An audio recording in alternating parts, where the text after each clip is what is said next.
2018 and also their 2018 annual report, St. Clair County Road Commission letter, St. Clair County Parks and Recreation letter, and a certificate for Dan Degazepi. Mayor? F as presented. Support. Motion, support. Any questions? Yes. I would just like to note that the letter from St. Clair County regarding the complaints that we've had at the bulk storage on Parker, and that this is something that the county has been working to address, and that there is something, a request that they have made for the property to put in a tire wash and to increase the road sweeping, and this is something that the county is going after that site for. So hopefully we'll see better resolution on that site in the future.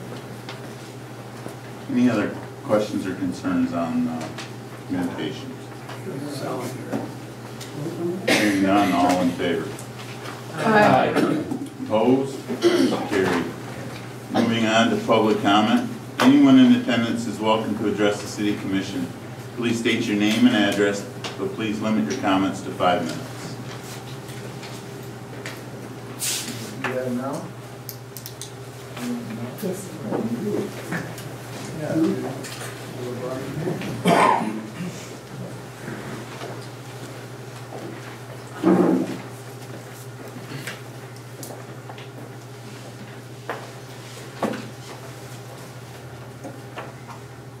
My name's Daniel here. I live at 442 South Main Street, Reed City. And I'd like to share with you a few thoughts. There was a candidate for vice president about 12 years ago named Sarah Palin.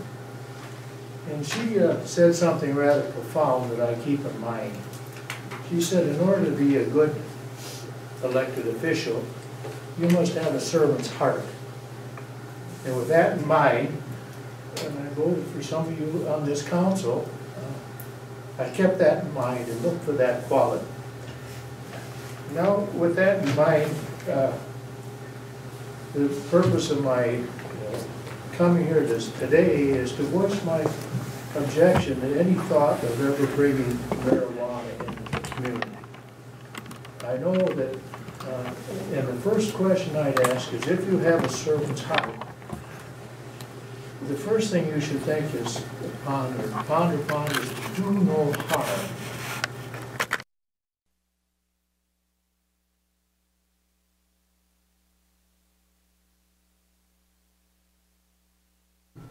I own a home, and soon it'll be up for sale, because I will be no longer in business. I'm 75 already, and that house will be probably where I'll be living there when I die.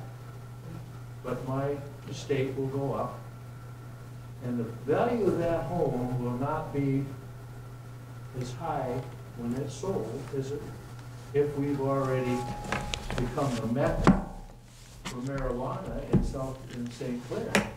Because people with families aren't going to want to move here. And that slow, gradual degradation of the valuations of property will offset any gains that you have, because a few commercial buildings may have been improved, an increase of the tax base, or maybe you got to tax I think there's a limit on how much you can tax the business for. And if you open that door, you may be the only provider of marijuana in St. Clair, in the St. Clair area, not the whole county. And that will bring in a group imbibing in intoxicants, and you're going to have to police that. And that'll have to be done at nights, and it'll have to be done on weekends. And that'll be an added expense. So when you ponder the question of whether you should right now or in the near future approve marijuana in this community, keep in mind, you do it once, you've done it forever. Secondly, You can do it anytime. If St. Clair and Algonac and Richmond all done it and there's no problem, feel free. But the risk is there, and harm can be irreparable if you choose to do it now. So keep in mind, and again, I'm a resident here. I've raised 6 children here. I came here because my children could enjoy the water. It was 2 blocks from fishing. And believe me, and I'm not today, my wife can walk the dog along the waterfront. That can all change. And if you think that you'll pass a law to restrict the use of that marijuana within the community, don't count on it. Laws are obeyed only by those who are law-abiding. And people coming in from miles away to enjoy smoking pot in the community might have a different mindset. With that, thank you so much, and thank you very much for your service. Anyone else like to speak? Rosalie. Rosalie Squires, 211 Michigan. I just want to, for my last time, thank everyone for helping us at the Old Newsboys. We had a fairly successful year. A little less kids this year, but still there were kids that needed boxes. And I really thank you for supporting us. I also want to thank the people that gave for raffles. I'm not sure who donated the Marine City hat to the Nitas, but whoever did, thank you, because I won the hat. And Lazy Llama donated something to the GARS event. And if, as a matter of fact, they gave our Old Newsboys $3,000 from that, and I won it. And one of the things was this jacket. And also, actually, I guess I'm on a roll because it had nothing to do with the Old Newsboys, but we went up to the Christmas Tree Festival, which benefits the hospital up there. My husband bought 20 tickets, and I won the 2 TVs. And interestingly, he said it's a Chinese raffle, and he says, "Where do you want me to put the tickets?" And I said, "Put it in the kayak, the crock pot, the purse, and the TVs."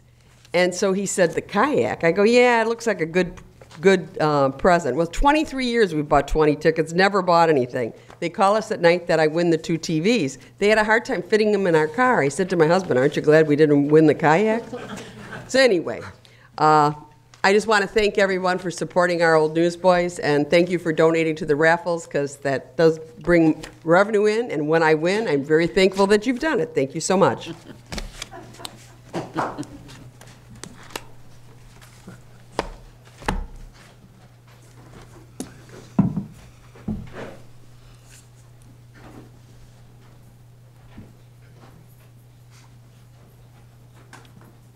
Good evening, ladies and gentlemen. My name is Greg Walquist.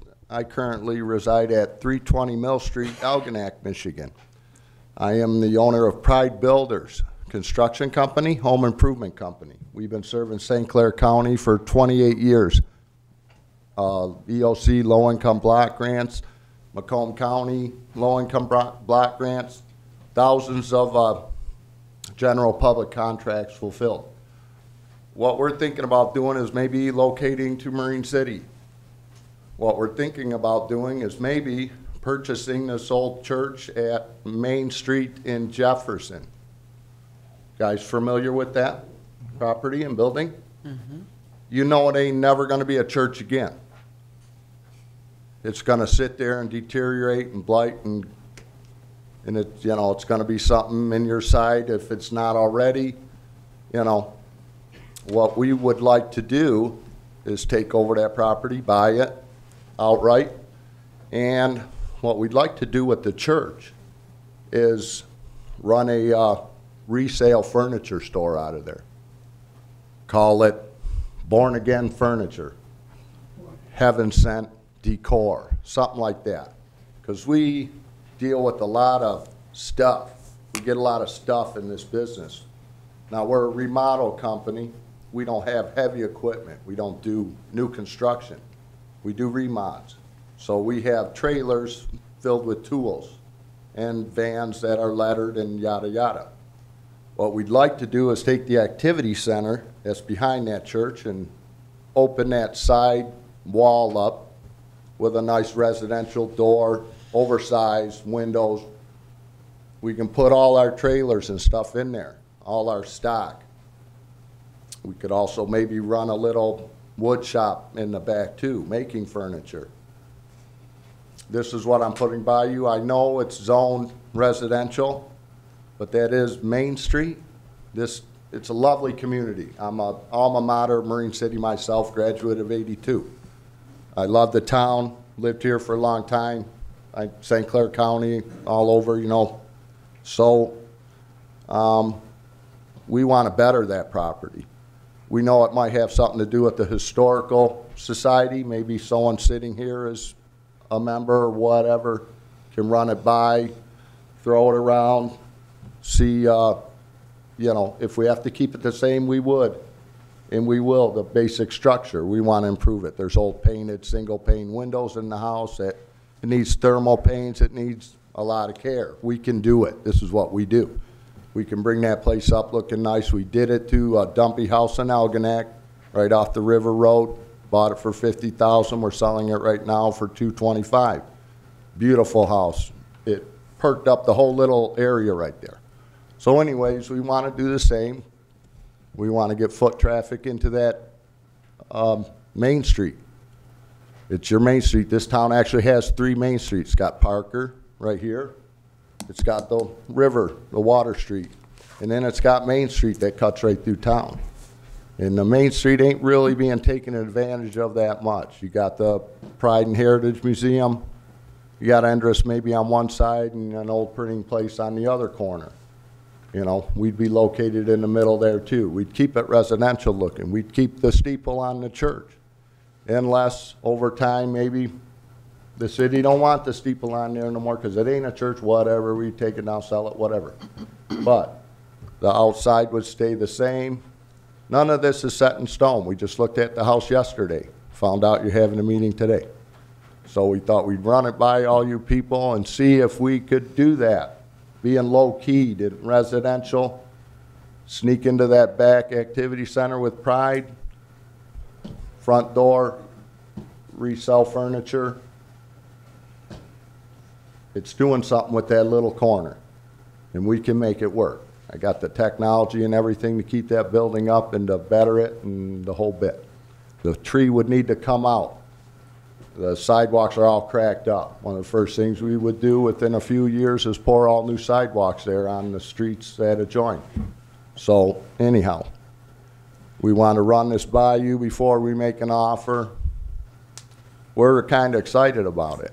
Now it's either that or we're going to relocate out in the country with 10 acres somewhere and some pole barns and we're going to run Pride out of there. My wife is more excited about the resale furniture. She loves her refab furniture. She does it right now, you know, out of the garage. I try to keep her outside. I don't want the sanding in the house. I breed enough dust. So, you know, if there was a problem at any time once we're in there with noise or something, we would put up the egg crate or whatever it would take to keep the neighbors happy. I don't think it would be a problem. I think if the place was closed up like it is now and you shot a nail gun in there, I don't think your neighbors would hear it. You know, so that's kind of the plan. And,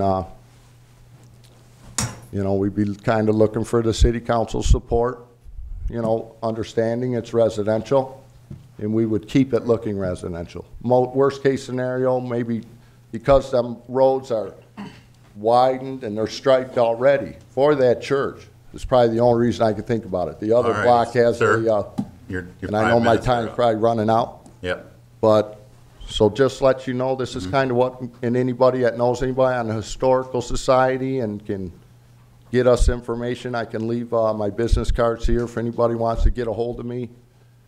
Please do.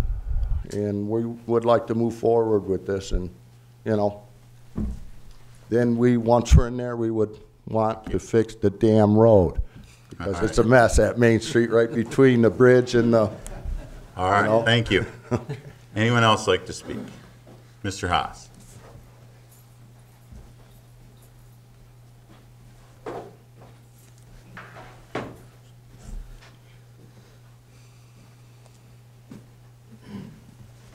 Bill Huss, 203 Pleasant Street. Kind of here today, couple of reasons. Like I say, it's nice not having to come here and rip you people a new one, but seems our police department is doing a little profiling.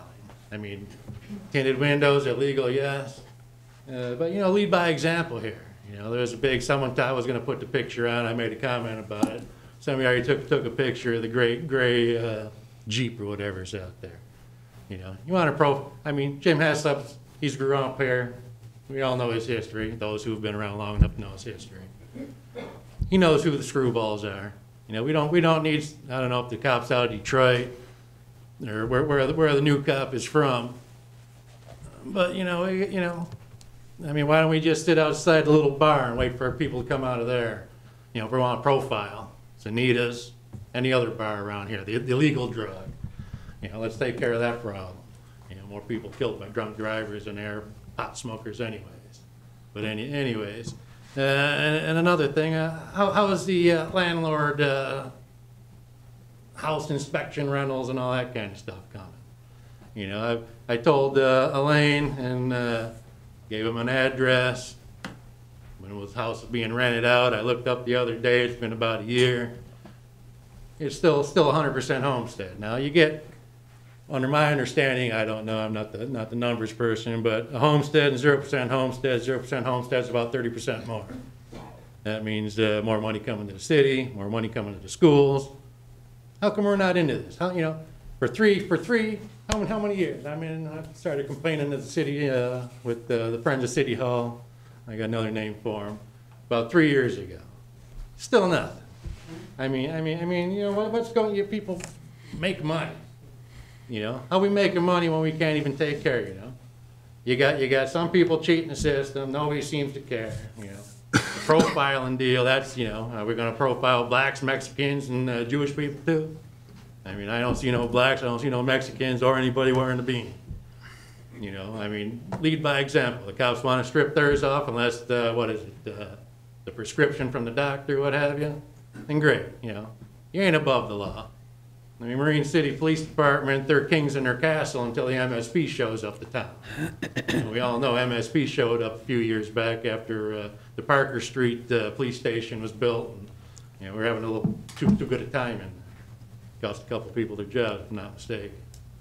But, you know, we don't need to profile. Jim has something, you know, for years I dealt with screwball next door. You know, cops come, they, what do you want to call it? Domestic violence or the garbage, you know, kicks her out, brings her back, kicks her out, brings her back. You know, start taking the other half to jail too, you know. You know, if you're going to bring her back, stupid enough to bring her back and have the laws got to show up again, take them both to jail. Send the kids to CPS. You know, I got no problem with that. Straighten them up, you know. Need a wake-up call. Some people need a wake-up call. You know. I had something else just on the tip of my tongue, but I got. But yeah, you know, we're not doing our job making money with the people cheating the system with the extra 30%, which could go to schools. You know, I don't know how much extra would go to schools or the city. You know, have your neighbor rat them out. You know, hey, we'll give you $25 off your water bill. You know your homeowner next door is renting his house out. St. Clair County webpage, that'll tell you. You know, why you got people cheating? Why can't no one make no money in this town? You know, like I say, 3 years. I don't want to be here. You know, I reached out to you one day on Facebook when you called out Mr. Hilfink when you went to Georgia Palin's webpage about the town being divided and Mike scaring people. Well, the town's been divided for a long time. I don't know where you been. You know. I don't know. That kind of, we got all the people in our community. We vote business people. You know, you wonder why nothing happens in the community because you keep voting business people in to run our town. You know, the Burtons 350. The Burtons 350 new theater they want to do. You take that, the Riverbank, the Snug. It's over 600 people. Should they all be packed? That's over 15% of our population. If our population's still sitting around 4,000. Well, yeah, we don't get no extra money. You got 300 some cars, 15% people in the summertime. Where's that money going to come from for the extra law? You know, I'd like to see the roads get fixed, but yeah, a lot of people didn't want to fix the roads just because, you know, fix the roads so we can have another 350 cars come into town or another 175 cars, 350. 175 to at a time, maybe a little less. You got workers, you got the rest of it. You know, the people pay enough. We can't even go down to our waterfront anymore. You know, you want to go down to your waterfront, you either got to leave your car down there, or ride your bike. You know, but you know, we need to start figuring out people cheating the system, taking care of business in the office. You know, I like it when they send me something because I got garbage sitting outside of my house. I don't throw it in the garbage. You know, might find use for it. And then I go on the warpath and heck, I don't even have to leave my 2-3 block neighborhood to find a bunch of stuff. Thank you, Mr. Haas. Anyone else like to speak? Yes.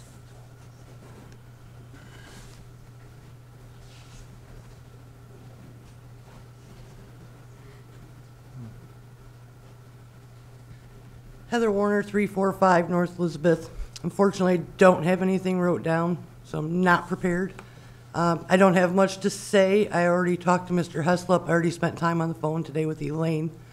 I don't know how many of you print out all 204 pages of the agenda packet for each agenda, but I wish you would take some time and look at the police department report for Mr. Martinelli from December 20th through the end of the year, and compare what he does to all the other officers.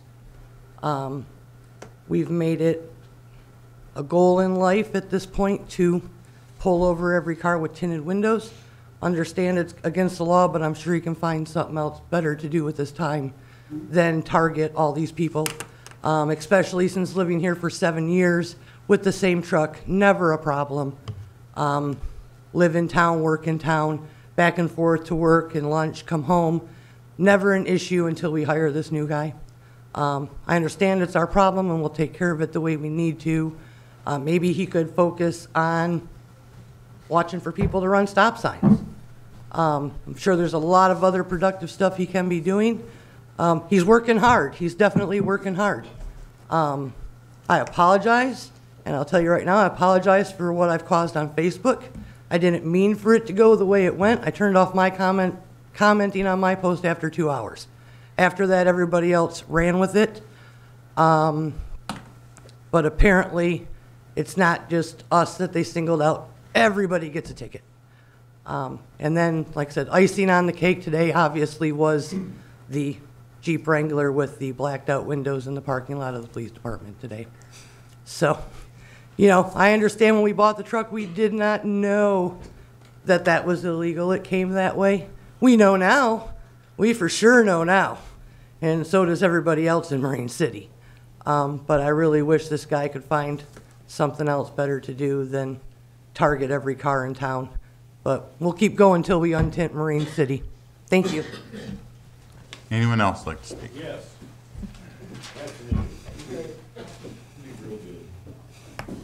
Jim Warner, 345 North Elizabeth. I'm the receiver of one of the tinted window tickets. It's very lightly tinted, very, very, very lightly tinted. However, the police department in this town, which I know some police officers on there, I've had them instructors as a student at the community college up here where I proudly have a degree in criminal justice law. The 14 years I've lived in this town, the law in this town has been fair. I don't see them doing things and pulling people over for, we'll say, senseless tickets. They stick to their guns when it comes to speeding, running stop signs, real traffic violations. You know, they've been real fair up until December 20th of this year, obviously. You know, I look at it as being singled out. Every third car on the road has tinted windows. I might add way much darker than my own. You can see through mine and watch the neighbor's TV out my own window. So, you know, they're not very tinted, but the law's been fair, maybe more fair than they should be with other cases here in town. But I'd like to see a loose dog put on a leash because I think it's fair, unfair, and just straight up harassment. Thank you. Anyone else like to speak? Mr. Avery. Terry Avery, 407 Westminster. Just in light of what's been discussed, 30 years ago or so, I bought a car from Naples, Florida, and it had tinted windows in it. I didn't know the situation. I ended up getting a ticket for it and looking at the law and realizing, okay, it was a lot of work to get it off. The only thing I want to add to this is we all know it's illegal. Whether it should be or not doesn't make any difference. It's illegal. What could be a good reason for the law? It's for protection of the police officer in the car. They stop people. It's nice that they know what's going on in that car as they approach. To me, that's what that is for and why it is important. Thank you. Anyone else like to speak? Hearing none, moving on to approval of the agenda. Make a motion that we approve the agenda as presented. Support. Any changes, deletions to the agenda? All in favor? Aye. Opposed? Carried. Moving on to approval of the minutes for the City Commission regular meeting December 20th, 2018. I make a motion to approve the minutes of the December 20th meeting as presented. Support. Motion, support. Any corrections or deletions to the minutes? Hearing none, all in favor? Aye. Opposed? Carried. Moving on to the consent agenda. I need a motion to approve the business license for Thelma and Louise Design Studios and the 2019 budget schedule.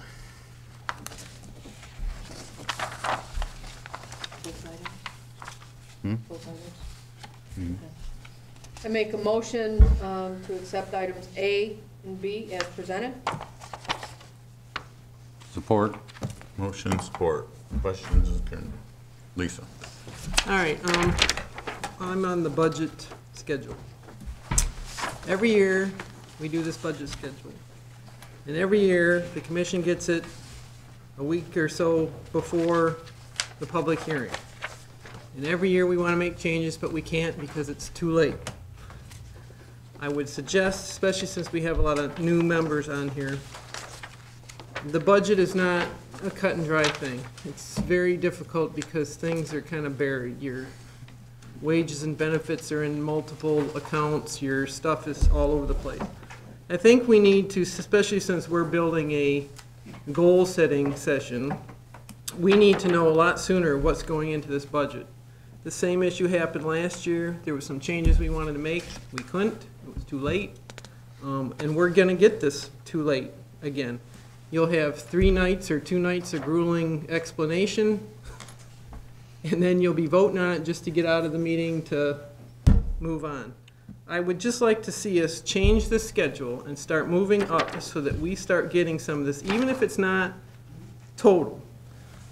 The department heads know what they want. We need to know what their biggest issues are. We can deal with the rest of the minor stuff when we get to the budget, but we need more of this information up front. And we also need to have more input up front of what this commission wants. So I'd like to see us change this thing instead of doing it the same as it has been for the last 20-some years that I've known it's been done. And I know everybody says, well, we've always done it this way.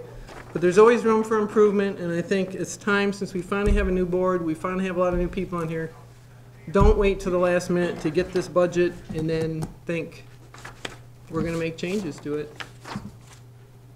So I'd just like to see us change this somehow. What kind of information is it that you would like? Because, you know, the budget is a very complex document. There's a lot that goes into it, and you know, initially the departments take a look at it and figure out what things it is that they're going to need in the upcoming year. You know, conferences, trainings, staffing. Obviously, we've been developing the capital improvement plans over the last couple of years and adding and building to that, which feeds into the budget. Revenues we have to look at, which is a huge component of, in essence, what the departments can do with their funding. A lot of the stuff is triggered from time frames of stuff that we get information from, like the states and the county, on our revenues and contracts, all that kind of stuff goes into it. So what kind of like detail and information is it that you would like to see the board involved in getting ahead of the budget, and what kind of form and fashion? Because there's no way outside of this schedule that we can in essence get you like the bound book with the line items and everything. I'm not asking you for a bound book. I understand, that's what I'm asking is, what would you like to see ahead of that? First off, I think with this new board, you're gonna have to do a lot more explaining of how it's set up, okay? You can use an old budget, that's no big deal, to explain some of this stuff. But we get a wage and benefit charts that you can't figure out even with the wage and benefit chart. It's not cut and dry. In the old budgets, it used to be always broken down. You could figure out everybody's wage, it was broken down in a comprehensive, nice, neat little package so you could tell. You had, we have projects, if they know what projects. I mean, we have all this road infrastructure stuff that we have to do. I understand that they want certain things, but we got to start looking at what's got to get done for the city. And I know they're going to have input on that, but I want to know up front, what are they really looking at? Is that most important to this commission or not? Because if we're going to set goals and then this budget goes on its merry way, our goals won't be till next year. The bulk of all of that you're talking about, in essence, is like the capital improvement type stuff, like the police cars, you know, repairing parking lots, fixing things, what kind of improvements at the plant, stuff like that. That's all something that was in the capital improvement plans that we've developed and had last year, and that is what the department heads use to feed into the budget. Last year, we had the capital improvement plans that went out 5, 10, 20 years, and they're basing, in essence, their numbers from the budget on those capital improvement plans that we really, I think, more further developed last year. Yeah. So maybe what we need to do is take a look at the capital improvement plans again, refresh ourselves from the prior budget with that. One thing that I actually did add that we did not have in our budget our budget schedule last year is I have meetings set up for myself to meet with DPW and the police to go over their capital improvement plans, because theirs really are the most extensive ones. They're our two biggest parts of the budget. And that could potentially be something, you know, I can provide everyone a copy of the capital improvement plans that we had from last year. Beyond that, I don't know if we need to schedule like a special meeting to talk about the capital improvement plans. Timing-wise, with the strategic plan that we're doing, a lot of that is kind of feeding into the capital improvement plans as well.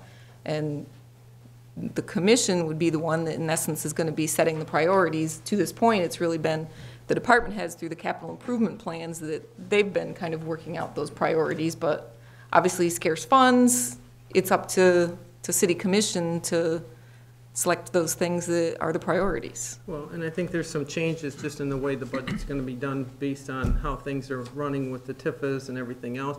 I mean, we just have to take a better look at it ahead of time. I just don't like waiting till a week before the public hearing, and then at that point, you can't make any changes. You can always make changes to it.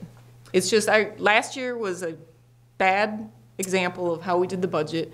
You know, we tried to get through it all in one night, and we found that not to be successful. It's not just that. I mean, I've been going to these budget meetings for years, and they've worked the same way. And it's always, well, you know, if we have to change it now, you know, I'm not going to have enough time to get it done before the public hearing. You can see how close we are to that public hearing. And at that point, we're stuck. And that's what happened to us last year, even if we did do it in one night. I mean, because most everybody knew the budget. But now you got a whole new crew here. And I think it's important that we spend a little time, even if we have a little session, taking last year's budget, so they can understand how that budget is set up, because they're going to look at that budget and go, oh, here's our DPW, here's wages and benefits. Well, that's not true, because half of it's buried in the water fund, half of it's buried in the sewer fund, half of it's buried in this fund. So you have no idea. I think what we could potentially do as a precursor is maybe set up a special meeting with Mary Ellen to go over the budget, review it with everyone, take a look at the capital improvement plans, and kind of help us prioritize when we're working on the budget. Even if we use an old one, you can use a data show, she doesn't have to give everybody, but get it up there so everybody has a very good understanding of basically how it's been set up and done, and then we can have more input with those capital improvements and what our goals are for this board. Where would you like to see that? Well, I'd like to see it either late February or first part of March if possible. That's about what I would think.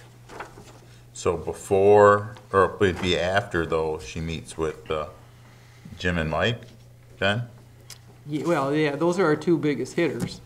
Yeah, but would you like her to meet with them first and then bring it to us? Sure, sure, So the week, anytime after the 5th, yeah. but before the, well. I actually think it might be more constructive to meet with you first to get the priorities set, because if I work with them and they have their priorities, and then we And then come we meet wanna with you change- and you have a exactly. totally different set of priorities, then we're back to square one. Yep. I think actually it should be before I meet with them on the. Middle of February? timelines. Probably, yeah. You know, I mean, I don't know what the rest you want, but I mean, I've been through it a lot, and I just think. It is arduous, Yeah. and I fun. shouldn't have pushed it all in one. Well, no, it's always been this way. Would you like to do it, you said the middle of February? After the 11th then, after the budget was submitted? Budgets have been submitted? So Right. anytime after the 11th. So probably like that next week. We have a meeting on the 21st. Would you like to do it before the meeting? Would We it have be- TIFA subcommittee. Oh.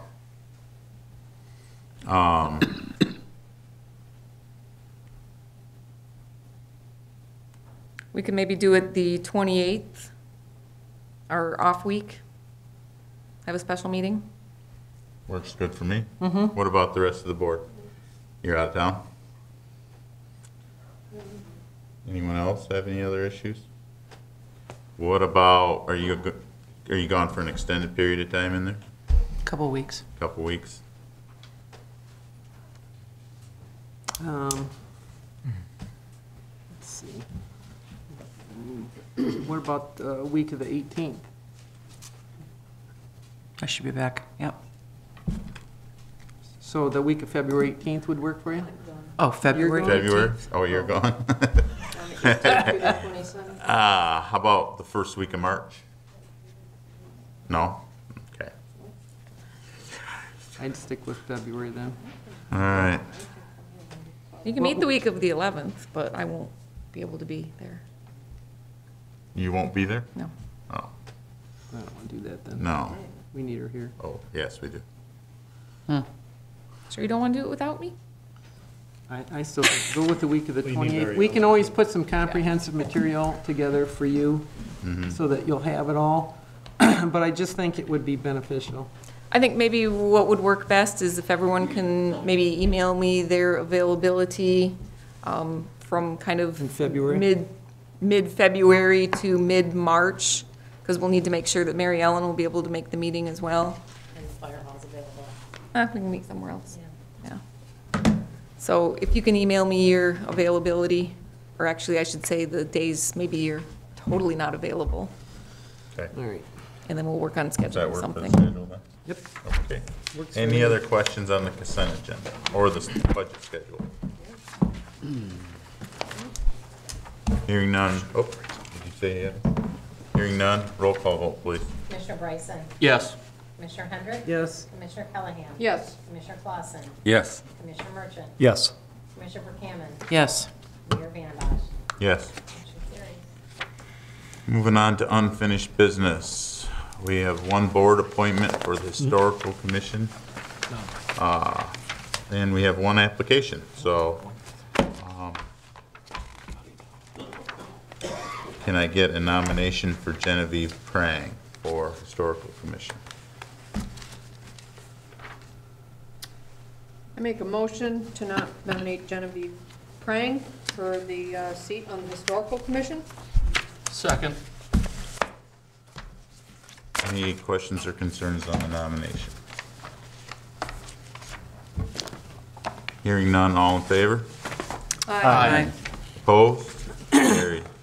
Moving on to the Mosaic Project. Good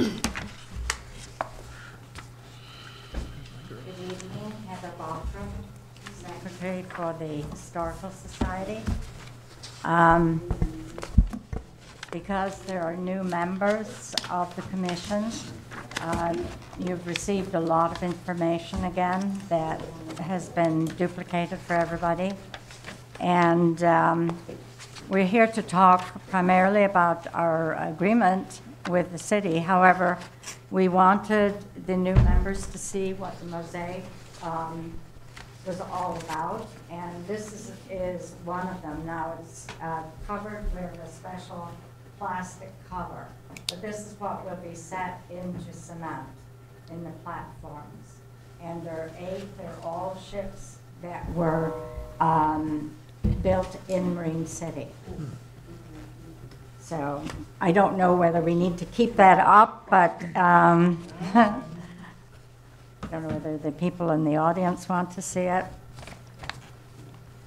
The only thing that I did also talk with the Civic Women's Club because they had, they want to do some redesigning of their landscaping, and they chose 2 new areas. If you go to the second map of that says Civic Women's Club at the bottom, they would like the mosaics placed as you go into that square. There is, the drawing is not to scale, obviously. There's plenty of room for the benches that are still there. And they want to remove 2 hedges that are there and put the mosaics in as an entrance into that area. They really thought that would be wonderful.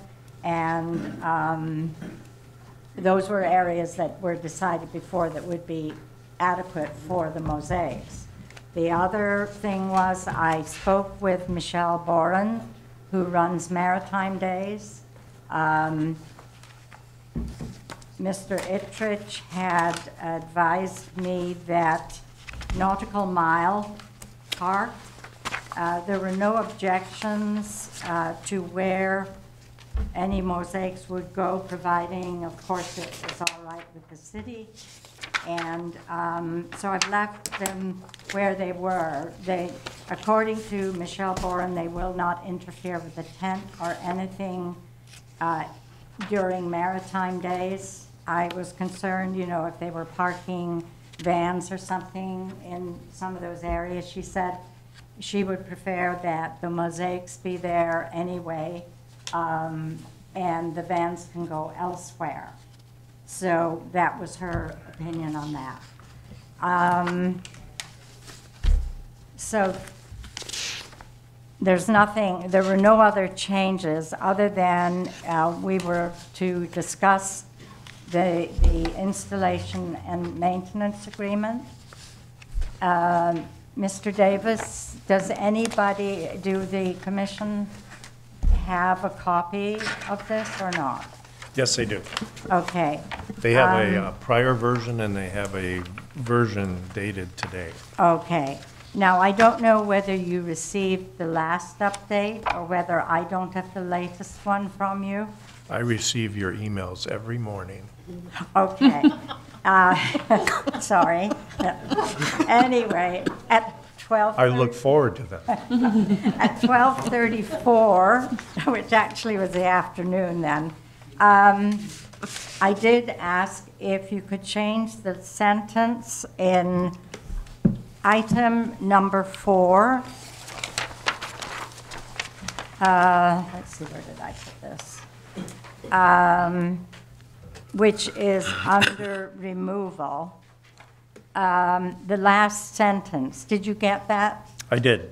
And has that been corrected? No, I did not have time to get it to the Okay. city manager. So I will just perhaps tell the commission what we wanted added to that sentence? You could do that. I'm sure that they're going to give me their direction as well. Right. And we're going to have to come up with a draft. Yes. But commissioners, we have time on this, obviously. This governs the installation and the maintenance of the mosaics going forward.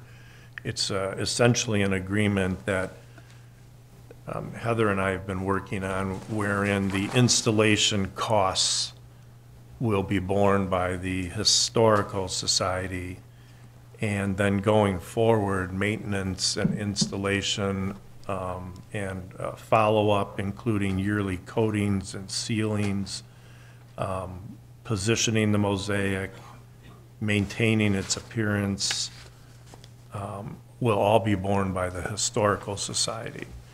There is a provision, and Heather has represented that the Historical Society has funding in perpetuity for these purposes. The ownership of the mosaics would reside with the Historical Society. But if we got to a point where the maintenance was not being handled and we determined that a mosaic needs to be removed, I wanted to have a removal process where we would notify them, give them an opportunity to do the removal, and if it wasn't cured or taken care of within a 90-day period, then we could execute the removal, but only be liable for any damage that we cause that would be determined to be by gross negligence, because you generally have governmental immunity with respect to carrying out government functions for general negligence.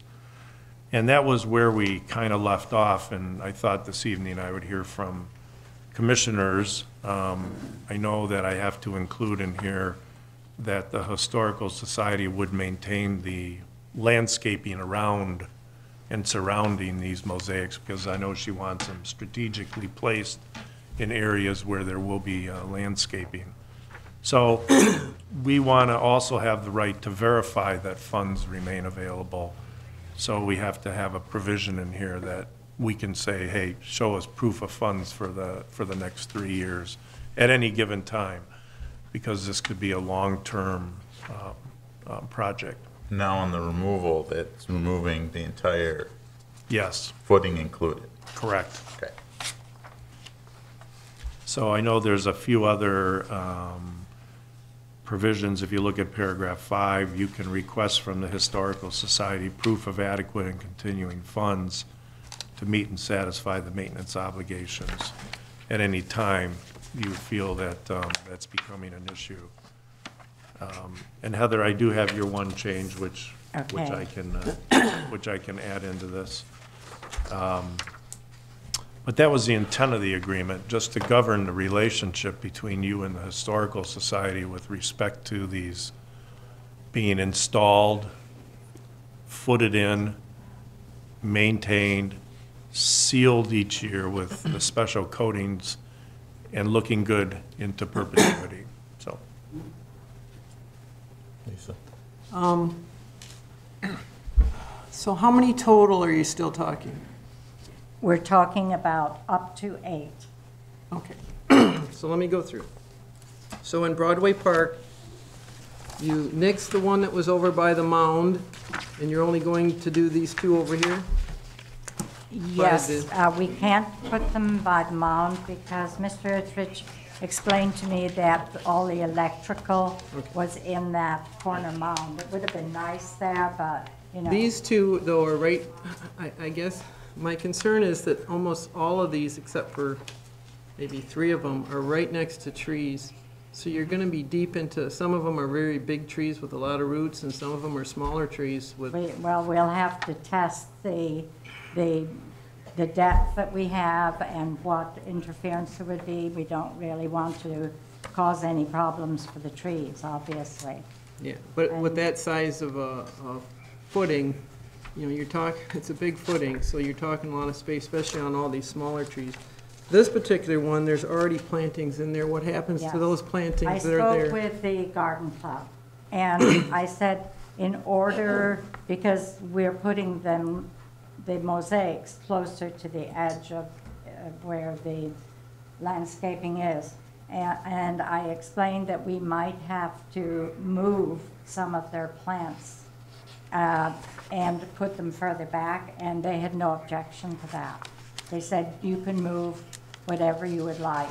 But of course, I would probably have one of the members with me so that they know exactly what we're going to be doing. Can we, that was one of the things I would prefer to add into this agreement, that if we do have to move empty plantings, can we add that into the agreement, that's going to be your responsibility as the historic group? To remove these plantings and have them moved? If you think that you need to do that? I would, just so we cover all the bases. Yeah. Now, the next, you're going to put one in Watchman Park. Is that one close to the sidewalk? No, we have not put one in Watchman Park. Well, you had one in here. Really? Well, you had a picture for one of them. So. Anyway, so you're not going in that park? No, Broadway Park, then Okay. the park where the Civic Women's Club. Okay. Now, that one you're going to put 4, correct? Or just 2 now? 2. So you're not going to do the 2? Giving you where they could go. Okay. And according to Mr. Ettridge, these were places that we can use. I left those in, just in case the Civic Women then said, well, we've changed our mind, we're not going to put them in front of the square. Okay. Then they go back there. All right. I'm just trying to make sure I understand. How Yeah. many per park? Because this shows Right. 4. It probably would be 2 per park.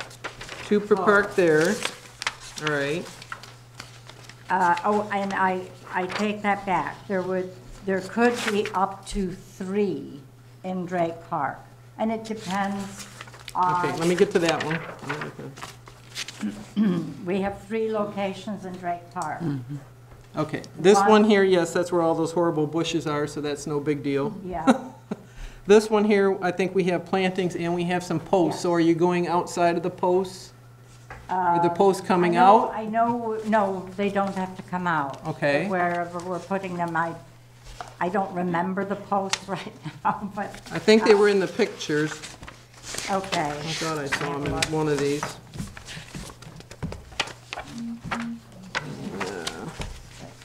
Yeah, Drake Park, you can see the posts in the. Oh, yeah, we wouldn't interfere with that. And the Historical Society is in charge of the landscaping there, and we are going to be moving some things around and trying to improve the landscaping as well. Okay, so I got 2 in Broadway, 2 in Civic Women's Club at this point. I got 3 in this park. Possibly 3, depending on how many we can put in Nautical Mile Park.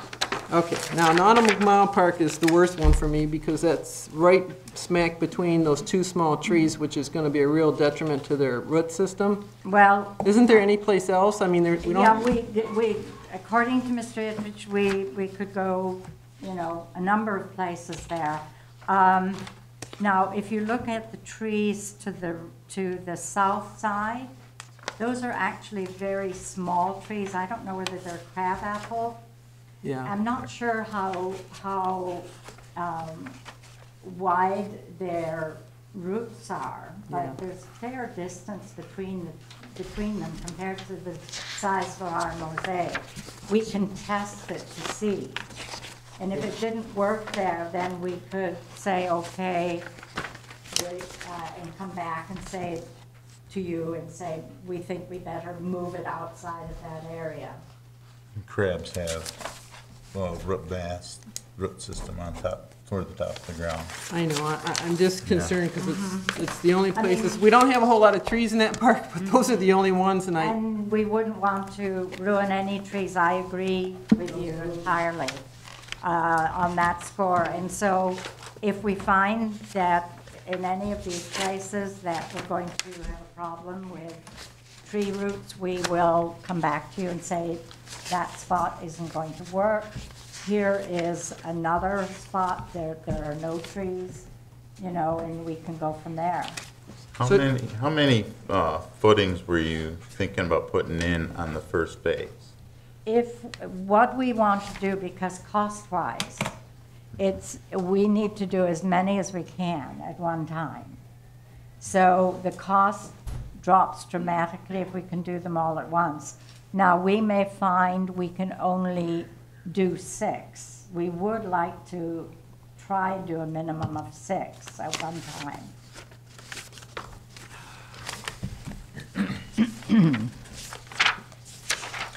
Anyone else have any questions on this project? And Bill? Well, I know we discussed this last week, at the last meeting, and we talked about the trees, and I guess I was told that I wasn't a tree grower, so we asked our tree specialist, and he said the same thing we thought through the Rotary, that it's going to damage them trees. So if they damage them trees, who's going to be responsible to replace them? well, we're not going to put them in those positions if it's going to damage the trees. Well, how are you going to test them? You say you're going to test them. Well, you can put rods down to feel where there are roots. So you're saying you're going to probe it? Yeah. But that, you just know there's roots there. I'm sorry? You just know there's roots there then. But Yes, if there are substantial roots from the trees, then we won't put them there. I guess could I ask, if you're gonna work it that way, can you create alternate positions so that we know where else they're gonna go? If you're not gonna, if we can't utilize some of these places because of tree roots, we need to know what's your alternate. Yeah, I would get that to you. If you want it now, I'd be sort of guessing a little bit, but yes, I can do that. Hey, Mike, I had a question for you, just on the Women's Civic Club. Yes. On the, up by the benching, and I'm just trying to get a feel for it. Is there anything in there? Because I know we have electrical. No. It doesn't run through that area? There. The places I thought would be the best spots is where I chose them. Okay. There's no electrical going through there. Any place else in there, we have power, irrigation. That's the only spots. Okay, and then, with the, now isn't there some woods, Yeah, we were talking about taking out the shrubs on both sides of that. And installing right, some like wood edging in that area, isn't there? the high rise. Yeah. And then leave the benches there and put them Okay. on that side. Because that is quite old wood as it is. Original, isn't it? Lon? Well, no, I just replaced it 5 years ago, so. Oh, doesn't look like it. Didn't you say that the ones in the Broadway Park, those 2 spots, you thought you had irrigation in there? Did you check? Well, if there is, they're gonna have to move it. Okay, so the Reroute it. irrigation's gonna have to be removed. We'd have to reroute. Reroute it. Reroute it. Okay. They already know that, they're gonna be taking care of all that. All right. I guess my only last concern is, you know, I think they're kind of large. I know St. Clair put some in, they were smaller. Are you gonna have any type of plaquing or Yes. wording or something on these? If you look at Mike, don't leave. the package I gave you. Just sorry. that right there? Yes, that's an example. It's not totally to scale, but it's pretty much. How many of these have you already had made? There are 5 mosaics have been made. Now, on the mosaic, you had they're just gonna be the size for the mosaic. That your plywood was actually oversized. It was just to hold it, correct? Okay. No, it has to have at least 3 inches. Right. On outside. But I mean, that of was, there was a lot on top. I just wanted to make sure it Yes, we wasn't. put it down like Okay. that because I was nervous about that mosaic moving. I have Okay. it anchored with quilting pins. Okay. So that wooden structure was not a representation? No. Wasn't No. scale, No. okay. No, that's just for displaying. Okay. They are pretty large. Mhm. It's Yeah. almost But it- 5 by 3. And they're beautiful. Well, I seen that piece of plywood and I'm like, That's, that was close, though. You look at, Mike, how much notice would you like for the installation process? Well, I'd like to set up at least a week's notice so I can be there, whether digging or test holes through roots and, checking that out there. Make sure that they're not gonna damage anything or. Do you want like a misdig meeting beforehand with the contractor? Yeah, we're gonna do a mistig on them. Right. And then, the areas, when they get it, excavated, I will inspect them, make sure that, any damage to the sprinkler system or anything Right. else be taken care of. And if they get near trees and start finding a lot of roots, we're gonna stop and we'll go someplace else. Mike, So, are, next one. are we using any city equipment for this? No, No. none whatsoever.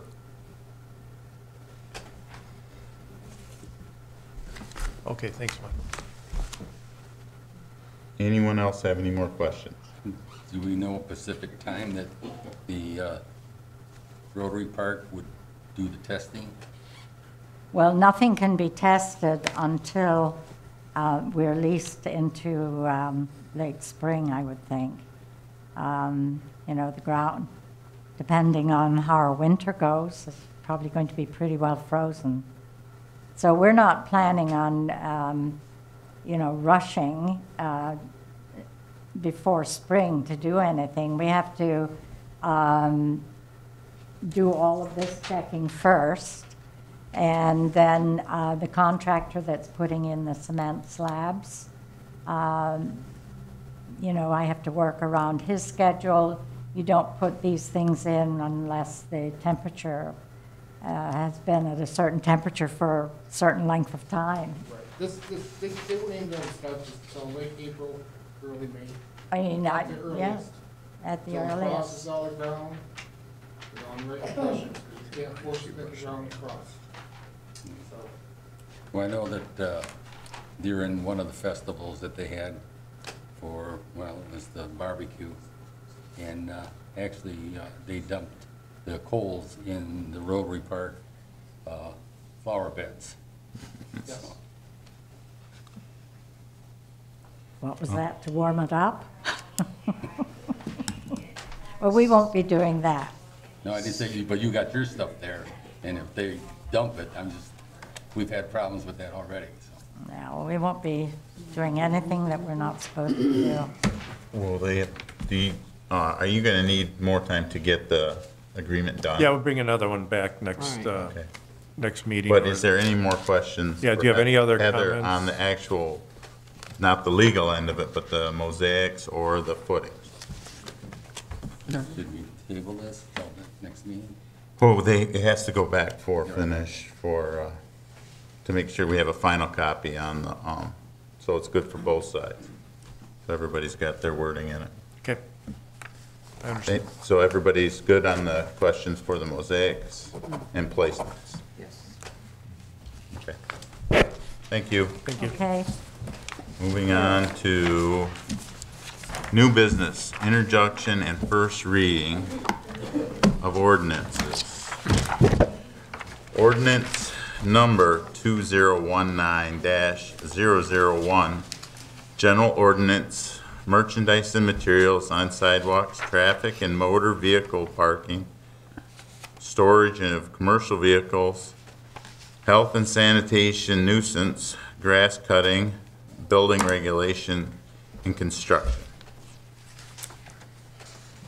Tonight before you, we have introduction and first reading of a number of ordinances. It in essence is split up into two separate groupings.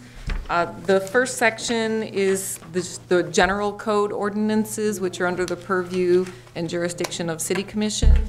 The other set are zoning ordinances, which have already gone through a review and public hearing at Planning Commission, and they have recommended approval. Just to summarize the first section, I think we can just take that first and then move on to the zoning section afterwards. There is a new section about commercial vehicles, and in essence, this would prohibit parking of commercial vehicles in residentially zoned homes and their adjacent parking. Also, the noxious and poisonous weeds we have made it consistent between two sections in the ordinances for 8 inches for enforcement. That gives us an opportunity when we send the letters out, and by the time we have the time frame for them to cut it, at that point, it's almost 12 or maybe more inches, depending upon the amount of rain. The first section, there is just a reference that was added in the very beginning, section A for merchandise and material, except as may be permitted in section 16234 and 16235. That's referencing the outdoor display in cafes that we had amended earlier last year, late last year. For first reading and introduction, at this point, you could make a motion to accept it for first reading and introduction. At the next meeting, it will be before you for second reading and potentially adoption. And that'll give you, in essence, 3 weeks to get any feedback and have an opportunity to really thoroughly review this. Can I get a motion to approve the introduction? I'll move that we accept ordinance number 2019-001 for introduction and first reading. Support. Motion support. Any questions on it? So all you did was take little bits of the ones that you had to update, and that's all this is? Because the rest of them aren't here. You're just giving us just the small updates that you made within those ordinances. Right. Just so everybody knows that that's not the total ordinance. Correct. Okay. And some of the changes were because we had conflicting information. Correct. Yeah. Now, commercial vehicles can't be construed as a pickup or... There's a definition of commercial Yeah, I read vehicles it. in there. I'm just making sure it can't be construed as a, construed by our ordinance official. My personal vehicle. Anyway.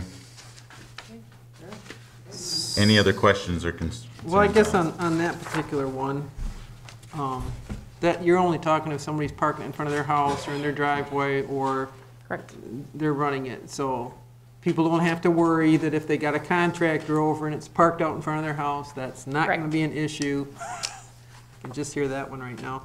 But you're just talking to somebody that owns one and is trying to park it in front of their house or out in our street. Right. It's prohibited. Right.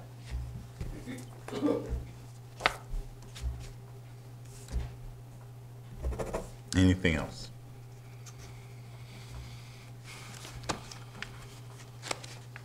Roll call vote, please. Commissioner Hendrick. Yes.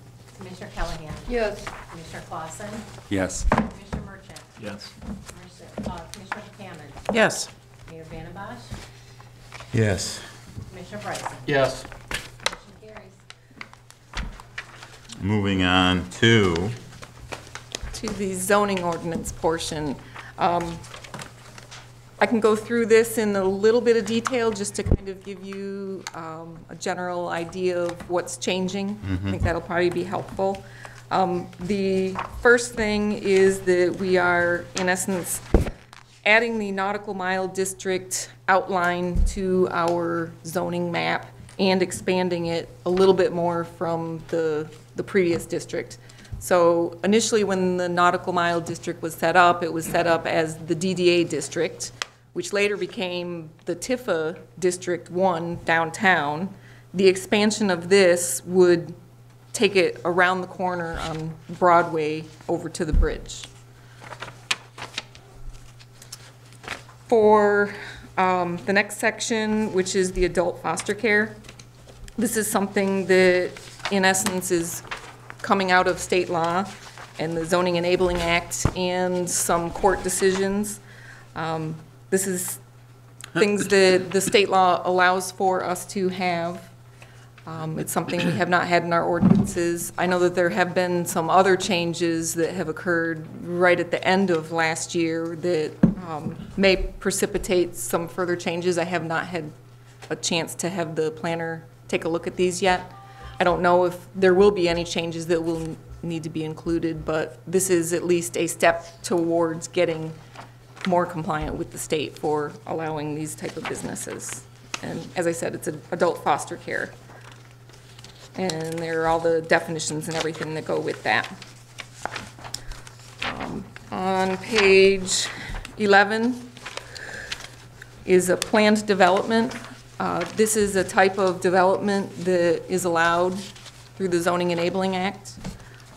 They authorize this type of zoning technique. In essence, what a planned development is an opportunity for a developer to look at a typically large parcel as a whole piece and propose a whole complete plan for the parcel, not necessarily tied to the zoning of the property.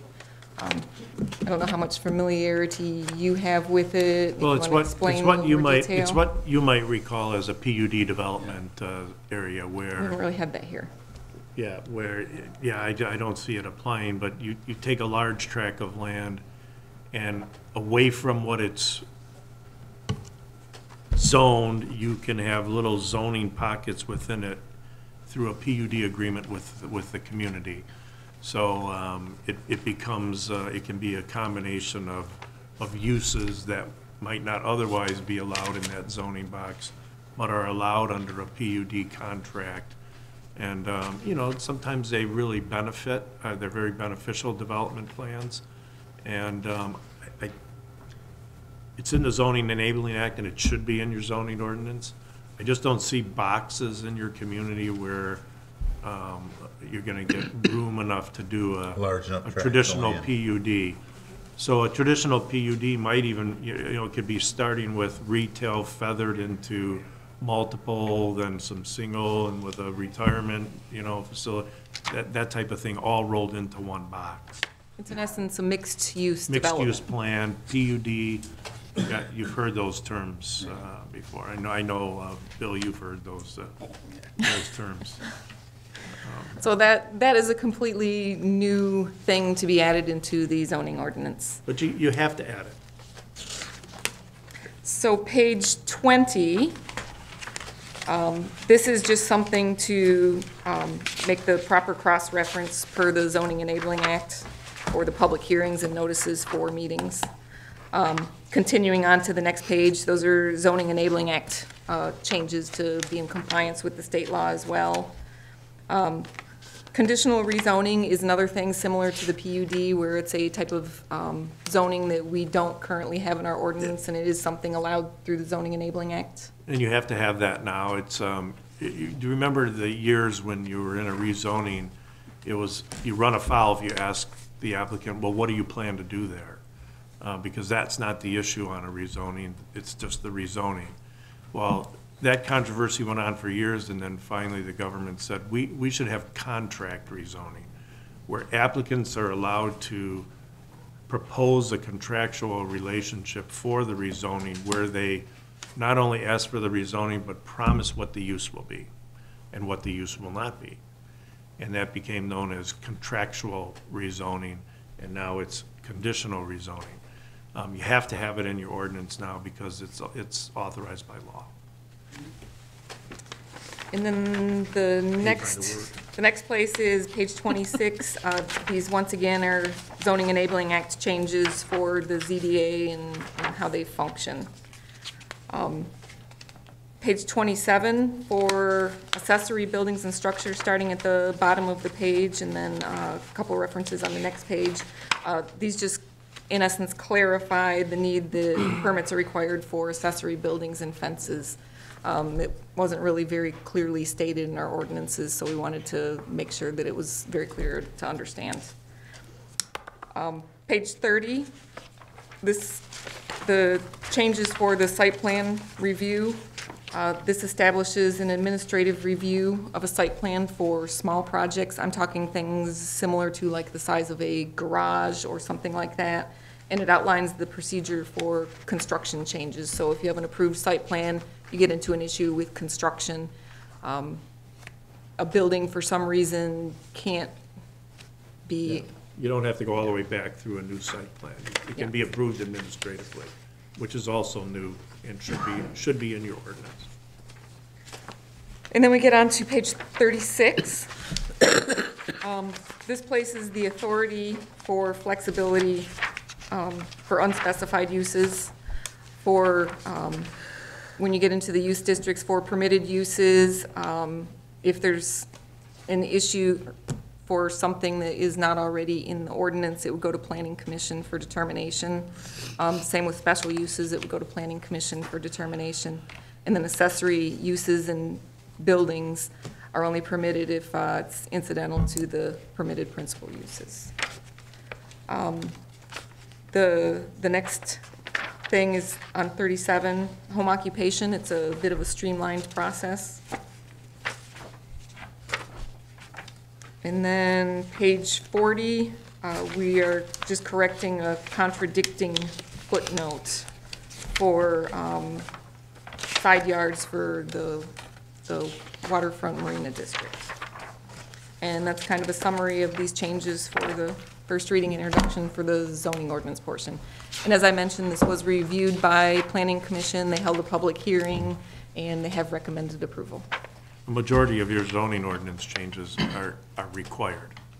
I mean, and then another majority are because you had inconsistencies. And the last part is some of them were just wrong. And they need to be fixed. Any questions on that wonderful reading? Yes, Lisa. The nautical mile district, I remember when they originally created that, and there was a lot of issues in there. Do you have a whole copy of that? We do have a copy, and the copy is online. So one of the things that I kind of encountered with the Nautical Mile District and Planning Commission is taking a look at the requirements and really what's in there for the nautical mile. And it's a lot of great ideas, but there isn't really a lot of teeth behind forcing any of the ideas. Required a lot of nautical themed issues and decorations, and so why are we doing it? It didn't require, it was kind of pushing. It wasn't mandatory language. Suggested. Yeah. I mean, is it really necessary if it's just suggested? I mean, we all know the nautical district, and I think we all take great care of our nautical district. That's just one thing. All right. Hang on, I got a couple more here. I got to find your other section here. Got it highlighted somewhere in here. All right, here, page 20.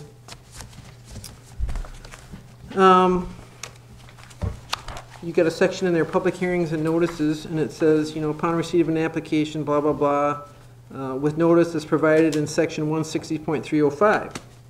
There isn't a 163.05, it jumps to 163.06, or is it just not listed here? It's just not listed here. Okay, would have been nice to know what that said that I'm referencing, because everything else has been destroyed and cut out. It's all the state requirements for the noticing. Okay. The state standardized the public hearing notice requirements, the amount of days, and the.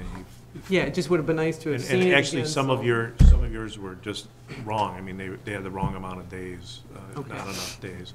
So we got it all consistent. So there still is a section in there with all that? Yes. We just didn't get it, so we couldn't read it. Okay. Page 26. Compensation of the appointed members of the Board of Appeals. Do we pay them? I'm sorry, where are you at? Page 26. Compensation of ZBA. Yeah, it's down here.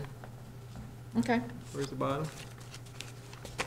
Is that for what? Just curious. That was in the existing ordinance already. Yeah. But do we pay anybody really? No, but if we did, then Just asking. it would be fixed by you guys. And we wouldn't have to change it. There's no need to have to take it out. All right. If they're not paid, then that in essence I is just don't your- want anybody to come, oh, look at where you should be getting. That in essence is your fixed We compensation do is pay, nothing. we pay them. We pay them compliments, right? Right. I'm just verifying because, you know, people read these things and they're gonna say, well, you know, what are they getting paid? You know what I'm saying? My guess is a lot of that probably came from original template language where some communities do pay their ZBAs. Okay. And then the page 37, I was just looking at with your home occupation portion. You just cut out, there's more to that, I'm assuming, than you cut everything out. Everything was removed. Is there another section or more to it? It in essence starts with the general provisions. Okay. All right, just, because there's a lot of material here, so. There is. There is. All right. Yeah, that's we've all. already, with all the ordinances and everything that we've been through last year, that was over a third of what we approved with the Wade Trim agreement to update our ordinances, at least kind of the first step. And these ones, for the most part, were ones that were things that we were needing to do because of the Zoning Enabling Act. So even though we have the nautical mile section in there, it really doesn't have a whole lot of anything to it? Teeth, no. Okay, as long as it stays. And that's something in the future, you know, you could potentially take a look at if it's something that you want to put more teeth in it and say that you must have nautical elements, or maybe you want to totally get rid of it. That's something that we could address in the future. As long as there's just not a whole lot of. It's more teeth to it something, on- it's a suggestion, and we'd like to see things be of a nautical nature in the nautical mile. With these two getting done, how many more do we have? I have a list of probably 100 other issues. And I can't tell you how many ordinances. Got a long ways to go. I would think Great. in the future, I'll probably be kind of looking at that, working with Wade Trim, potentially bring back another proposal to work on some more ordinances. It's a never-ending job. So this actually finished up their, This finishes up the first agreed on proposal that we had from Wade Trim. does this clean us up You've done it, it's a pretty good chunk. But then as Legally. legally? That's what I'm looking at, 'cause Legally, it got it's us pretty- out of some of the gray areas. Yeah, and you, some of the- you cleaned up major legal issues. We're in the fairway, out of the weeds anyway, right? Yeah, Zoning Enabling Act stuff was dating back to like 2007. Yeah, you were a little behind. We made a couple changes, but it was not really the complete package that was reviewed. Okay. So we're getting there. Yep. Are you gonna consider progress. putting another package together to bring to us? Yes. Okay. Yeah, there's still a lot of work to be done. Anyone have any other questions on this fine reading? No? Roll call vote, please. We need a motion. Oh, yeah, I need a motion. We questioned before we get the motion. I'll make a motion to approve ordinance number 201902, the zoning issues, amendments. Support. Motion support. Again, do we have any other You're questions? just approving the first reading, right? Yes. Right. Hearing none, roll call vote this time. Commissioner Callahan? Yes. Commissioner Clausen? Yes. Commissioner Merchant? Yes. Commissioner Verkaman? Yes. Mayor Vandembosh? Yes. Commissioner Bryson? Yes. Commissioner Hendrick? Yes. Motion carries. Moving on to financial business, we have disbursements, including payroll for $374,920.05. Can I get a motion to approve?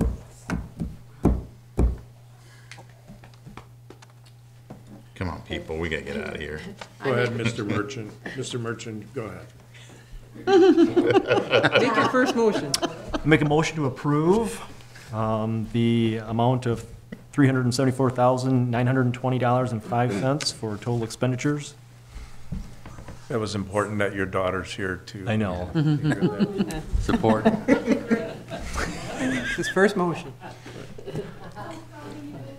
Motion support, okay, got a motion support. Any questions on, yes, Lisa? Sorry. Page 14, 14/24. It's in the last big bunch.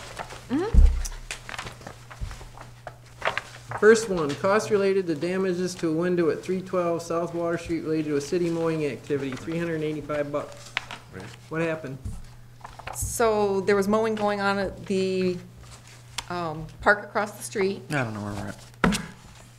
Yeah, there was mowing going on at the park across the street. The door broke. couldn't necessarily prove if the mower shot something across the street or not.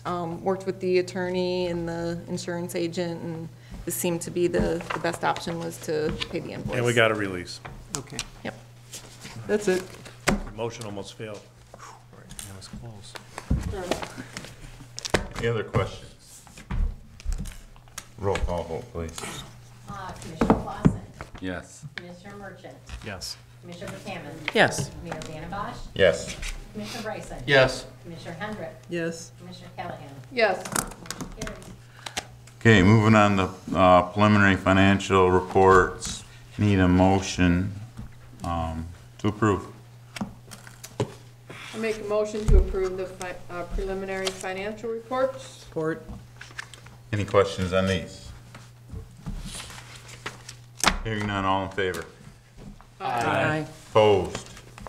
Carried. Moving on to city manager's report. Meetings I've attended since my last report, Blue Meets Green, Planning, TIFA, and this evening prior to this meeting, the TIFA subcommittee meeting, which I think went pretty well. We're going to be meeting on a weekly basis, just to let you guys know, so that we can hopefully come together with some plan to present to City Commission in the future. I also want to remind you, if you have not submitted your strategic planning questionnaire to Dave Struck at the county, to please do so tomorrow so that he can start working on compiling that information. One component that I would like to do for the strategic planning is to have the commissioners go through tours of all of our facilities. So in the future, maybe I'll be working with Chris and we can try and coordinate some type of date to get that done. I understand typically in the past it's been done on a Saturday, and it'll probably take, I would say, at least half the day to go through the buildings. That's all I have. Any questions for the city manager? Lisa? Alrighty, since the state went and changed the fireworks ordinance at the end of the year, I want to see if we can bring that back and update that puppy before we hit the season. Okay. So that's number one I know for the people in this community is the issues with the fireworks. So they at least did something and gave us a little bit more to go on, so. Yeah, they cut the days down from about 24 to I think 13. Yeah, there's a lot of little things in there, so we need to reevaluate that one before the season. That's all I got. Anyone else? We are going to discuss the issue at the window tint with Chief Heslop. Yes. And if it's something that bears coming before City Commission to have a discussion, we'll get it on the agenda. Okay, because warnings are nice things to give to our residents instead of tickets. Especially $90. As a fix-it, it's $90. Yeah. So, anyone else have anything else? Going to Commissioner Privilege. Mr. Kamen, would you like to start us out? I just want to tell everyone that we have some wonderful new businesses coming into town. We did an approval on the, for a business license for Thelma and Louise on Market Street. I just want to make sure that everyone knows that, you know, we have businesses all around town, not just on Water Street, and to visit all of our new little things that are opening up. I think it's great for the community, and it's nice for the business owners to meet the residents and the residents to meet the business owners. Commissioner Merchant. Yes. I'd just like to say that just being new and sworn in today, that I find it an honor to be brought on to the commission. I know it takes a lot of commitment and dedication, and I'm willing to do that, to spend the time that's needed. And I look forward, and I'm excited about being a part of this and watching the city of Marine City grow and prosper. Mr. Clausen. I just want to thank Mr. Merchant for stepping up and taking the position, and hope he enjoys it. Snark. Snark. You better enjoy it. I don't have much this evening. I just want to welcome Mr. Merchant and thank and thank him for stepping up. I think you will enjoy it. I know that I didn't know what I was getting myself into really when I joined it. Believe it or not, I do enjoy it. There's something special about being a part of this. So, and I think we've got a lot coming up, and you know, as this town grows, we're gonna have to make some decisions and make some changes and things like that. And I think we got a good group here that's gonna be able to handle it. So, I guess everybody have a good night. The only thing coming up is the Lions Wild Game Dinner, February 11th, $25 per person. You can get tickets from a Lions member, and they're going quick. We only sell so many. Lots of good food, and for those that aren't into the wild game, we do have chicken. So get your tickets. It's a good time and it's a good night. Tastes like chicken. Nothing except welcome, Paul, and look forward to working with you. Other than that, that's it. Okay, and I do gotta say welcome, Commissioner Gordon. That will make my wife happy if anybody knows anything about the Comic-Con. Yes. It makes her happy. And I had the privilege on Saturday night to give out the Gary Coase Humanitarian Award, and it always it's bittersweet for me because I had such a good relationship with him, but Jim Jones won it this year, or was awarded it this year, and I think he exemplifies that with he touches every segment of the community, and I think that's what a humanitarian should do. He goes over and above his orders. He still walks the beat, which is rare, really rare in this day and age, and he touches base with both residents and business owners. He helps educate at the community college level, and I've seen him really make a difference with a couple young men, especially one of the ones that works for me. And if Commissioner Gordon would attest, he's done a fine job with the young man in particular that I was talking about. And then he also helps on the River Act Teen Zone. So I think it was a very nice night. I think we surprised him. He didn't expect it. So. And also my wife won Volunteer of the Year. If I don't mention that, I'd probably be in a little bit of trouble. So.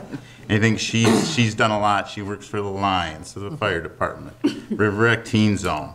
I keep trying to get her to dial it back a little, but that's why I guess she won. She didn't dial it back. Yeah. So, but weather's turning around, so we're going to get into winter this week. So everybody be careful. Watch the pets outside. Bring them in and stay warm. With that, can I get a motion for adjournment? I'll make a motion to adjourn. Support. All in favor? Aye.